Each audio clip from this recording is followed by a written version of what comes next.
वट सावित्री पूजा का महत्व और कहानी।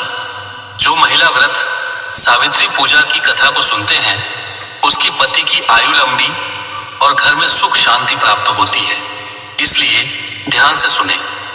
भारतीय संस्कृति में व्रत और त्योहार केवल धार्मिक अनुष्ठान नहीं, बल्कि जीवन के मूल्यों और आस्था के प्रतीक भी होते हैं। इन्हीं पवित्र व्रतों में से एक है वट सावित्री पूजा, जिसे विशेष रूप से विवाहित महिलाएं अपने पति की लंबी आयु, सुख समृद्धि और अखंड सौभाग्य की कामना के लिए करती हैं। यह व्रत ज्येष्ठ मास की अमावस्या या पूर्णिमा को मनाया जाता है। क्षेत्र अनुसार भिन्नता हो सकती है और इसका गहरा संबंध एक प्रेरणादायक पौराणिक कथा से जुड़ा हुआ है। वट सावित्री पूजा का महत्व। वट सावित्री व्रत का मुख्य उद्देश्य पति की दीर्घायु और वैवाहिक जीवन की सुख शांति बनाए रखना है। इस दिन महिलाएं निर्जला या फलाहार व्रत रखती हैं, भगवान की पूजा करती हैं और वट बरगद वृक्ष की विशेष आराधना करती हैं। वट वृक्ष को भारतीय परंपरा में अमरत्व, स्थिरता और दीर्घायु का प्रतीक माना जाता है। इसकी जड़ें जितनी गहरी और मजबूत होती हैं, उतना ही यह वृक्ष लंबे समय तक जीवित रहता है। इसी कारण महिलाएं वट वृक्ष के चारों ओर सूत धागा बांधती हैं और अपने पति के जीवन को भी उतना ही मजबूत और लंबा होने की कामना करती हैं। इस पूजा में महिलाएं 16 श्रृंगार करती हैं, कथा सुनती हैं और पूरे विधि विधान से पूजा अर्चना करती हैं।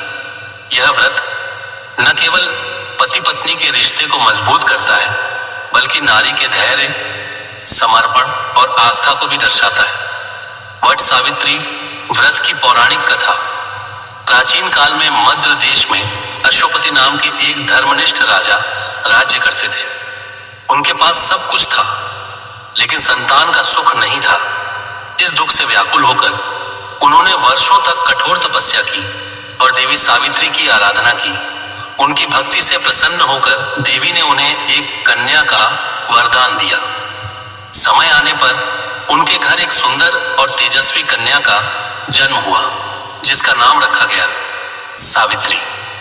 वह बचपन से ही अत्यंत गुणवान, बुद्धिमान और धर्मपरायण थी। जब सावित्री विवाह योग्य हुई तो राजा अश्वपति ने उसे स्वयं अपना वर चुनने की अनुमति दी। सावित्री वन में घूमते हुए एक दिन सत्यवान नामक युवक से मिली। सत्यवान एक राजकुमार था जो अपने अंधे पिता द्युमत्सेन और माता के साथ वन में रहता था।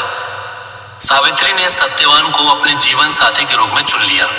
जब उसने अपने पिता को यह बात बताई तो महर्षि नारद ने चेतावनी दी कि सत्यवान अल्पायु है और 1 वर्ष के भीतर उसकी मृत्यु निश्चित है। यह सुनकर राजा अश्वपति चिंतित हो गए, लेकिन सावित्री अपने निर्णय पर अड़िग रही। उसने दृढ़ता से कहा, मैंने एक बार जिसे अपने मन से पति स्वीकार कर लिया, उसे मैं जीवन भर नहीं बदल सकती। अंततः सावित्री और सत्यवान का विवाह हो गया और वह अपने पति के साथ वन में रहने लगी। वह अपने सास ससुर की सेवा पूरे मन से करती और अपने पति के प्रति पूर्ण समर्पित रहती थी। समय बीतता गया और वह दिन निकट आ गया जब सत्यवान की मृत्यु होने वाली थी।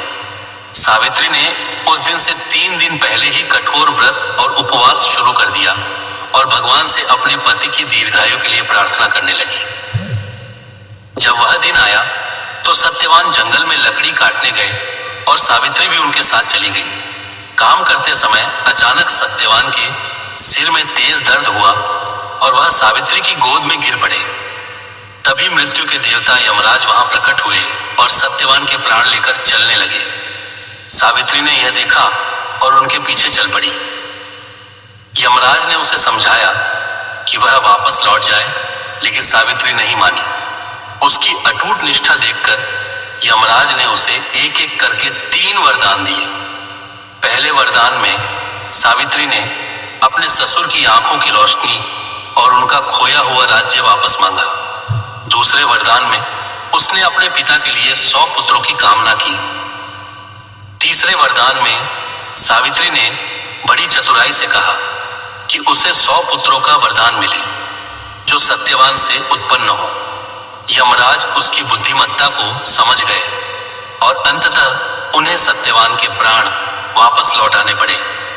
इस प्रकार सावित्री ने अपने अटूट प्रेम, निष्ठा और बुद्धिमत्ता से अपने पति को मृत्यु के मुख से वापस ला दिया। निष्कर्ष: वट सावित्री पूजा केवल एक धार्मिक परंपरा नहीं, बल्कि यह प्रेम, विश्वास और समर्पण की प्रतीक है।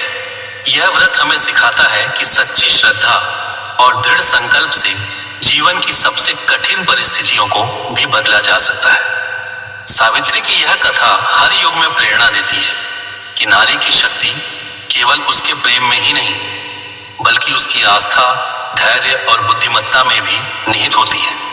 यही कारण है कि आज भी यह व्रत पूरे भारत में श्रद्धा और भक्ति के साथ मनाया जाता है। ऐसे ही और कहानी और कथा सुनने के लिए हमारे चैनल को लाइक, शेयर, फॉलो और सब्सक्राइब करें। धन्यवाद।